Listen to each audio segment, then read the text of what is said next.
You find yourself drawn deeper into the heart of Hollow's End, a place where time feels fractured and shadows linger too long. The manor looms in your thoughts, a decaying monument to secrets that refuse to stay buried.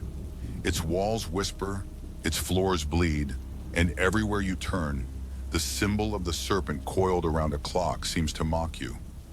It's in Clara's journal, burned into the floorboards of the manor, etched into your dreams. Agatha warns you to stop digging, but curiosity gnaws at you like a splinter beneath your skin. The townsfolk avoid you now, their eyes darting away when you ask about Clara or the manor. The sheriff, a man with whiskey on his breath and guilt in his eyes, shares fragments of her case file, faded clippings of vanishings, mutilations, and a fire that consumed the Blackwater family in 1893. A witness claims Clara evaporated into thin air. Another speaks of a song only she could hear. Dr. Lang, the town historian, lives in a shack choked by ivy. His study is a labyrinth of ancient tomes and jars filled with unidentifiable things. Agatha interrupts, her face pale. "Enough," she snaps. "You'll only make it worse." That night you dream of Eleanor Blackwater. She leads you to the manor's gate, where a doll hangs by a noose. Its face is yours.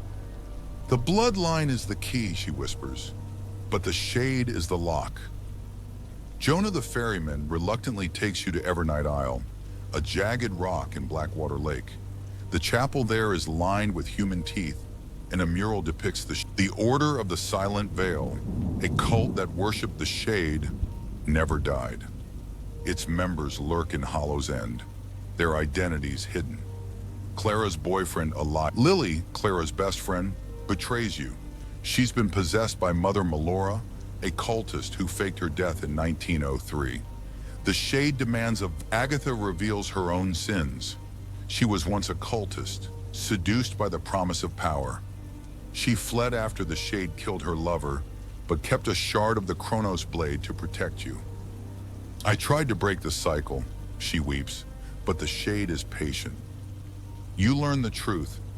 Silas Blackwater didn't massacre his family. He tried to stop the cult.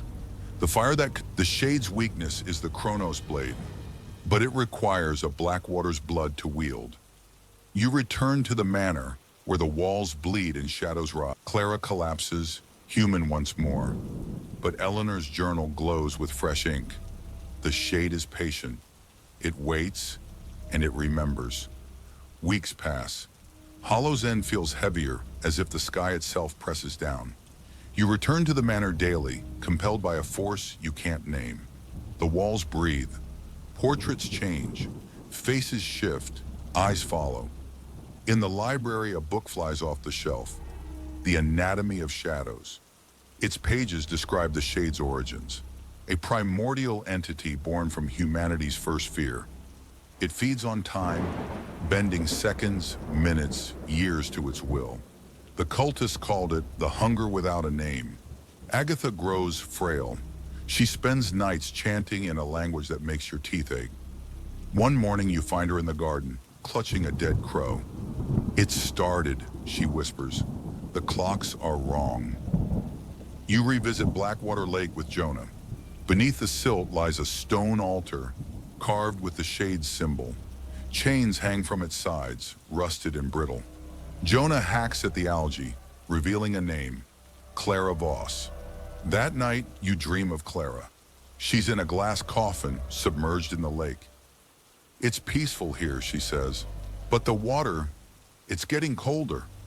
You wake to find your hands blue, frost creeping up your arms.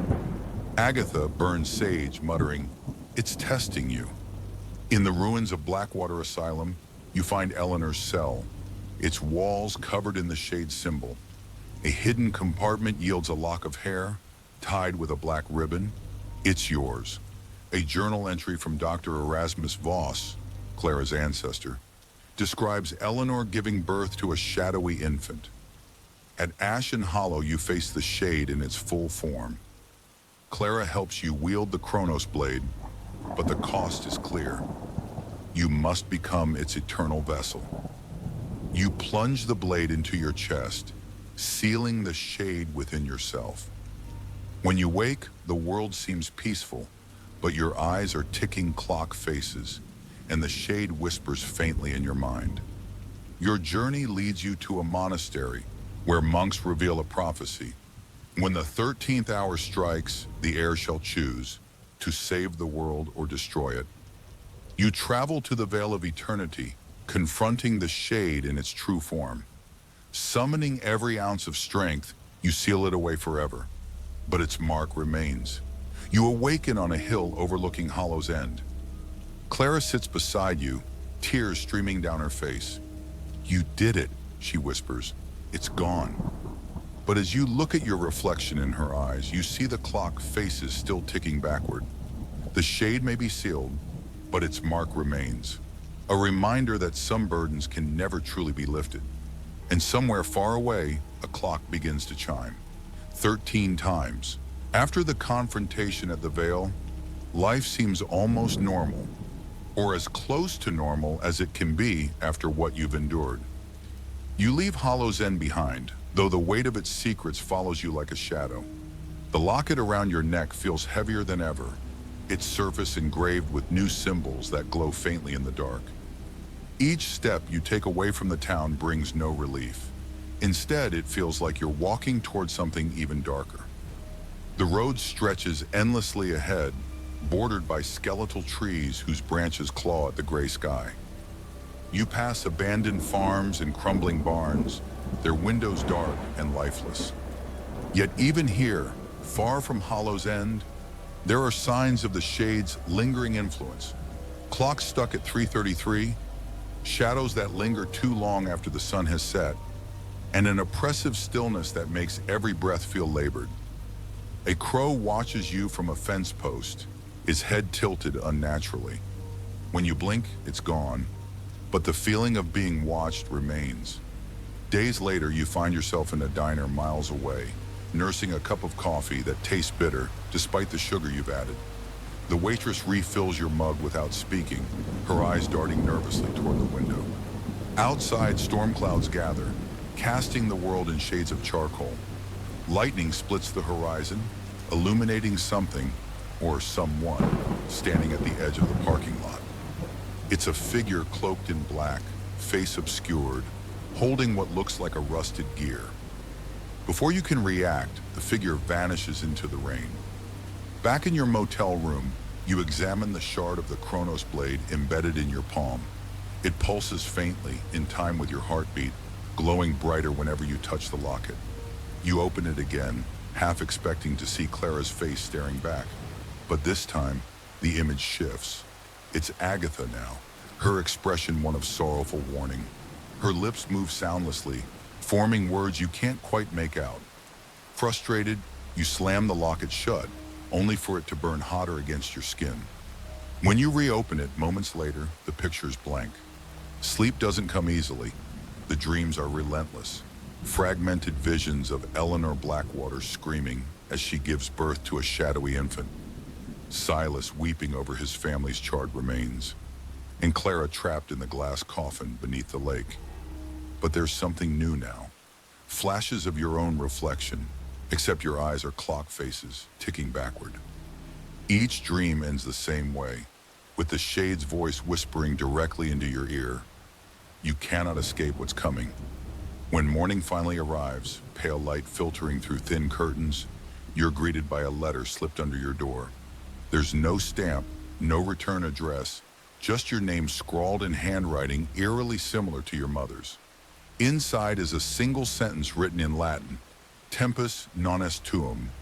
Time is not yours. Beneath it is a map marked with coordinates leading to another town, a place called Ashen Hollow. Ashen Hollow proves to be even more desolate than Hollow's End. The streets are empty save for stray dogs with milky white eyes. Buildings sag under decades of neglect, their walls covered in faded murals depicting serpents coiled around clocks. At the center of town stands a church, its steeple leaning precariously. The doors creak open at your approach, revealing rows of pews coated in dust and a figure sitting in the front row. It's Lily, or at least it looks like Lily. Her hair is streaked with silver, her hands gnarled like roots. She turns slowly, her black eyes meeting yours. You shouldn't have come, she says, her voice layered with echoes. This place belongs to the shade now. Before you can respond, the ground trembles. The stained glass windows shatter inward, shards of colored glass raining down like confetti. From the fragments rises a swirling mass of shadows, taking the shape of the shade. Its clockwork heart ticks audibly, each second reverberating through the church. Lily smiles, her teeth jagged and sharp. It's hungry, she says, and you're late. You flee, clutching the shard of the Chronos blade as if it might protect you. Outside, the townsfolk emerge from their homes, their movements jerky and unnatural. Their eyes glow faintly, all trained on you. They begin to chant in unison, their voices rising to a deafening crescendo. The ground cracks beneath your feet, exposing tunnels lined with human bones. Somewhere deep within, you hear Clara's voice calling your name. Descending into the tunnels feels like stepping into another world. The air is thick with the smell of earth and decay, and the walls pulse faintly as though alive. Every few steps you encounter relics of the past, a child's doll missing an eye, a rusted music box playing a distorted lullaby, a journal filled with frantic scribbles about the ones who count the hours. The deeper you go, the louder the chanting becomes, until it's a constant roar in your ears. At the heart of the tunnels lies a cavern illuminated by an otherworldly blue light. In the center stands an altar carved from black stone, upon which rests the complete Chronos blade. Around it, figures cloaked in black bow, low, their faces hidden. As you approach, they part silently, revealing a figure seated on a throne made of bone. It's Mother Melora, or rather, what's left of her. Her body is emaciated, her flesh translucent, her eyes pools of endless darkness. You've returned, she rasps, her voice echoing as though spoken by many mouths at once. The heir of Blackwater, the key to breaking the cycle. She gestures to the blade. Take it, fulfill your destiny. But as you reach for the weapon, the cavern shakes violently. The pillars begin to crumble, sending shards of stone raining down. The figure raises a skeletal hand, and the humming intensifies, becoming deafening. Shadows pour from the cracks in the walls, coalescing into the form of the shade. A serpentine entity with a clockwork heart that ticks faster and faster. Its eyes lock onto yours, and you feel your soul being pulled apart, thread by thread. Clara appears suddenly, grabbing your arm. Don't listen to them, she shouts, her voice barely audible over the din. It's using their pain to control you. Together, you grab the blade, its hilt burning hot in your hands. The shade recoils, shrieking, as the cavern begins to collapse.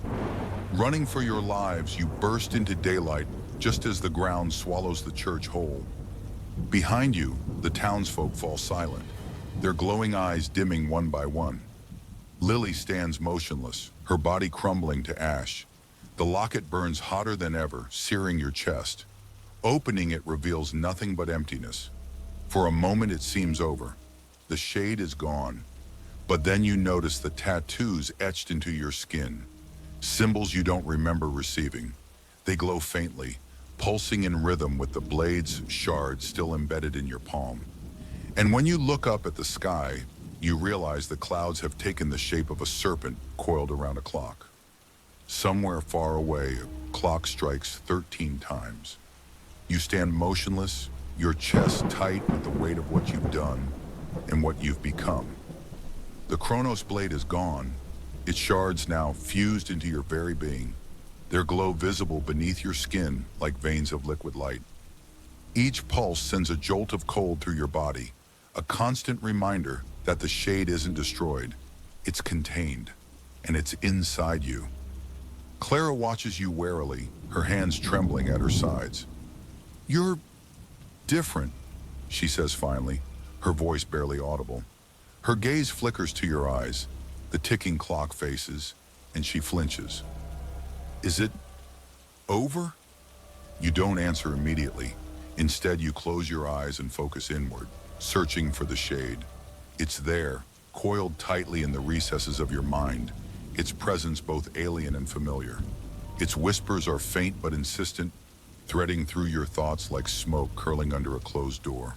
"You think this ends here?" it murmurs, its voice layered with malice and amusement. "This is only the beginning, heir of Blackwater. You may hold me now, but I will always hunger. And one day, when your resolve weakens..." Its words trail off, but the implication hangs heavy in the air. The shade isn't defeated. It's merely biding its time, waiting for an opportunity to break free. You force yourself to breathe deeply, pushing its voice to the back of your mind. When you open your eyes again, Clara is staring at you, her expression torn between fear and pity. "It's not over," you admit quietly, "but it's contained, for now." She nods slowly, though her unease is palpable. "What happens next? What do we do?" You glance around Ashen Hollow, which seems eerily peaceful compared to the chaos of moments ago. The storm clouds have dissipated, replaced by a clear blue sky. Birds chirp in the distance, and a gentle breeze rustles the leaves of nearby trees. It's almost too perfect, as if the world itself is trying to erase the horrors you've witnessed. But you know better. Beneath this facade of tranquility lies something darker, a fragile balance maintained by your sacrifice. "We leave," you say firmly. "We can't stay here, not after what happened." Clara hesitates. "And then what? Keep running? Pretend everything's okay while whatever you've become grows stronger?" Her bluntness stings, but she's right. You can already feel the shade's influence creeping into your thoughts, subtle but undeniable. It feeds on fear, doubt, and despair, all emotions you'll have to suppress if you want to keep it contained. But suppressing them entirely might be impossible. Already you find yourself questioning whether you made the right choice. Was sacrificing yourself worth it? Or did you simply delay the inevitable? Before you can dwell on those questions further, the ground trembles slightly beneath your feet. At first you think it's another aftershock from the cavern's collapse. But then you notice something strange. The shadows cast by the sun seem longer than they should be, stretching unnaturally toward the horizon. They writhe faintly, as though alive, before retreating back to their normal shapes. "What was that?" Clara asks nervously, clutching your arm. "I don't know," you murmur, though deep down, you suspect the truth. The shade chose you long before you were born. There's no escaping it. You and Clara set out on foot, leaving Ashen Hollow behind. The road ahead is uncertain, winding through desolate landscapes that seem untouched by time. Abandoned towns dot the countryside, their buildings crumbling and overtaken by nature. In some places, you see signs of the shade's lingering influence.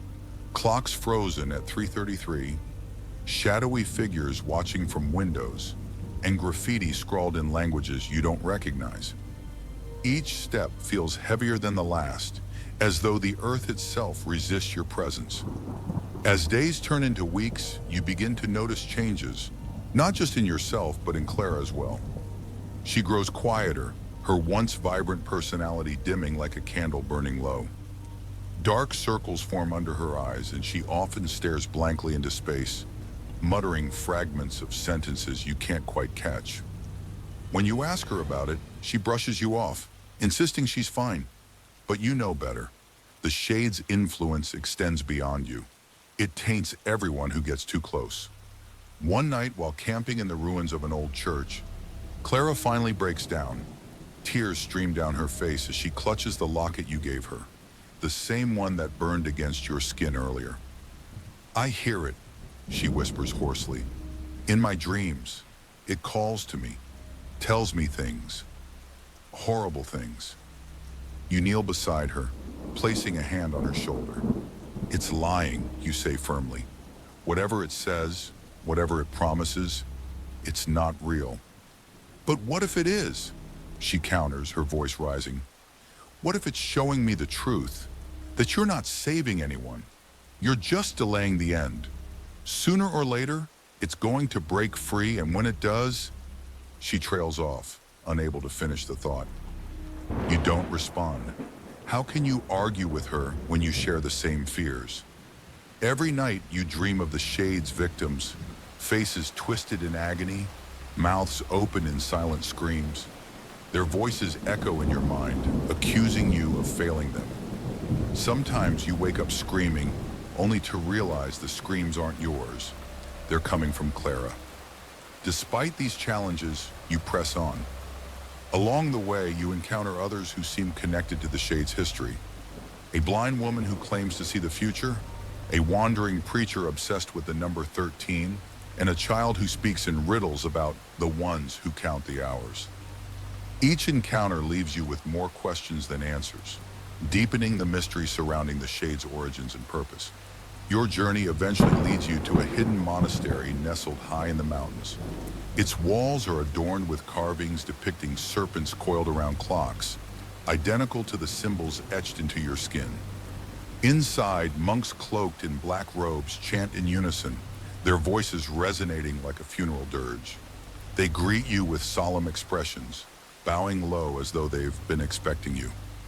The heir has returned, one of them intones, his voice echoing strangely. The cycle nears its end. What cycle, you demand, frustration bubbling to the surface. What are you talking about? The monk gestures for you to follow him deeper into the monastery. He leads you to a chamber filled with ancient scrolls and artifacts, all bearing the Shade's mark. At the center of the room stands a pedestal holding a single book bound in black leather. Its pages are blank except for one line written in gold ink. When the 13th hour strikes, the heir shall choose to save the world or destroy it. You stare at the words, feeling a chill run down your spine. That's why the Shade chose me, you murmur. It wasn't random. This was always part of the plan. The monk nods gravely. The Shade is eternal, but it cannot act without a vessel. For centuries it has sought the bloodline of Blackwater, knowing that only a descendant of Silas could contain its power. But containment is not destruction. Eventually the vessel will weaken, and the Shade will rise anew. So what am I supposed to do, you ask bitterly? Wait until I break? Until it consumes me completely? There may be another way, the monk replies cryptically, but it requires great sacrifice and absolute faith. He refuses to elaborate further, instead handing you a map marked with coordinates leading to a place called the Vale of Eternity. Before you can ask more questions, the monks vanish, leaving you alone in the chamber. The air grows colder, and the shadows stretch unnaturally long. You feel the Shade stirring within you, its whispers growing louder. They lie, it hisses. There is no other way. Only death awaits you at the Vale. Ignoring its taunts, you gather your belongings and prepare to leave. Clara waits outside, her expression grim. Where to now? She asks wearily. To the Vale, you reply. If there's even a chance we can end this, we have to take it. She doesn't argue, though her silence speaks volumes. Together you descend the mountain, heading toward the unknown. The journey to the Vale of Eternity is grueling, taking you through treacherous terrain and haunted landscapes. Along the way, the Shade's influence grows stronger, manifesting in increasingly violent ways. Shadows attack without warning, forcing you to rely on the Chronos Blade's power to fend them off. Each use leaves you weaker, your connection to the Shade fraying dangerously. When you finally reach the Vale, it's nothing like you imagine. Instead of a physical location, it's a rift in reality, a swirling vortex of darkness surrounded by floating fragments of broken worlds. Time moves erratically within its borders, seconds stretching into hours and vice versa. Standing at its edge, you feel the full weight of eternity pressing down on you. This is it, you whisper, turning to Clara. If I go in there, I might not come back. She steps forward, gripping your hand tightly. Then I'm coming with you. No, you insist, shaking your head. This is my burden to bear. You've done enough. Before she can protest, the ground shakes violently. From the rift emerges the Shade in its true form, a monstrous serpent composed entirely of writhing shadows and ticking clocks. Its eyes lock onto yours, and it speaks directly into your mind. You cannot escape your fate, heir of Blackwater. Enter the veil, and I will consume everything you love. Resist, and I will destroy you where you stand. For a moment you hesitate, torn between two impossible choices. Then, summoning every ounce of strength you have left, you step into the veil. Inside, time ceases to exist. Memories, dreams, and nightmares blend together in a kaleidoscope of images. You relive every moment of your life, every decision that led you here. And finally, you confront the shade, not as its vessel, but as its equal. You wanted me to break, you say, your voice steady despite the chaos around you. But I won't. Not today. With a surge of determination, you channel the Chronos Blade's power, sealing the shade away forever. The veil collapses, pulling you into oblivion. When you wake, you're lying on a hill overlooking Hollow's End. The town is quiet, bathed in golden sunlight. Birds chirp cheerfully and a gentle breeze rustles the leaves of nearby trees. It's as if the shade never existed. But you know better. Beneath this facade of tranquility lies something darker, a fragile balance maintained by your sacrifice. And as you look at your reflection in Clara's eyes, you see the clock faces still ticking backward. The shade may be sealed, but its mark remains, a reminder that some burdens can never truly be lifted. And somewhere far away, a clock begins to chime. If you've followed this harrowing journey to its end, don't let the story fade into silence. Subscribe now to uncover more mysteries, unravel deeper secrets, and face the shadows that linger just beyond the veil of our reality. The 13th hour always strikes again, and when it does, will you be ready? Share this tale with others brave enough to listen, and together, let's keep the darkness at bay, for now.